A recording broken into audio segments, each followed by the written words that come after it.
I believe that a successful community has many components.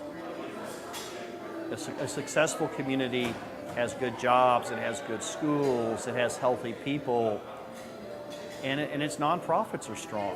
Steve Mason is the president of Cardinal Engineering. He and his company are involved in a lot of projects in the Oklahoma City area. Specifically, he's one of the leading forces behind the redevelopment of Automobile Alley and 9th Street. In 2.5 years, I'm now the landlord to 6 businesses that pay sales tax. Actually 7, another one just opened.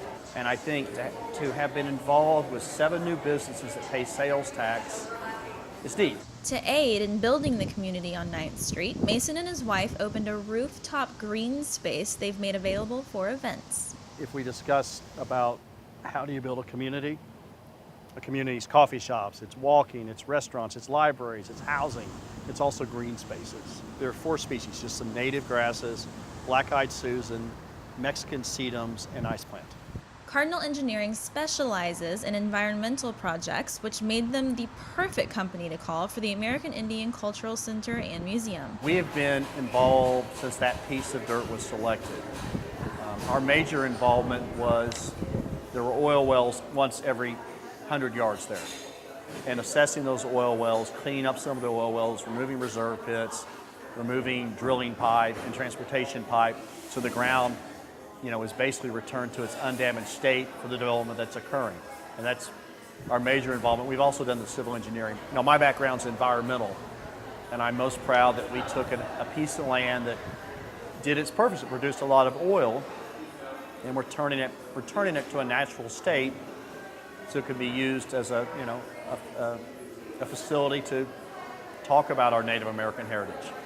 It doesn't take more than a glance at Mason's bio on the Cardinal Engineering website to know he is extremely involved in the community. As he said before, one of the keys to a community being successful is for its nonprofits to be strong. He's on the board of directors for many organizations, including the Oklahoma National Memorial and Museum. The National Memorial continues to evolve, and they continue to preserve the facility.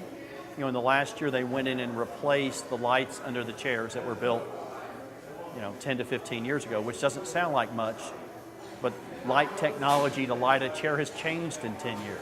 The next major project there will be the gate. Those 2 gates on each end are settling a little bit. The other thing is, like all nonprofits in the United States, the memorial has dealt with smaller budgets in the last 2 years. And they've coped, and they've made some changes, and they're still open, and they're doing fine. Something else significant to downtown Oklahoma City is the Myriad Botanical Gardens. It recently closed down to undergo renovations, and Cardinal Engineering is leading the charge.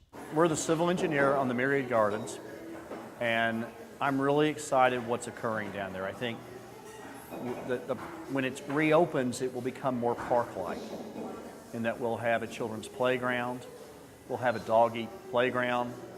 On the northwest corner, there'll be a band shell that'll seat 1,500 people on the grass. And that's neat. And I'm most interested because my wife is co-chair of the Spring Arts Festival next April. So for the good of my wife and my household and my sanity, I really want it ready for the Spring Arts Festival next April. Steve Mason and Cardinal Engineering are involved with a lot going on in the Oklahoma City area right now, preserving memories, creating new ones, and helping to make the city better for future generations. I think we have an obligation, if we're successful, to give back. And I'm very fortunate. For Oklavision, I'm Katie Kurtz.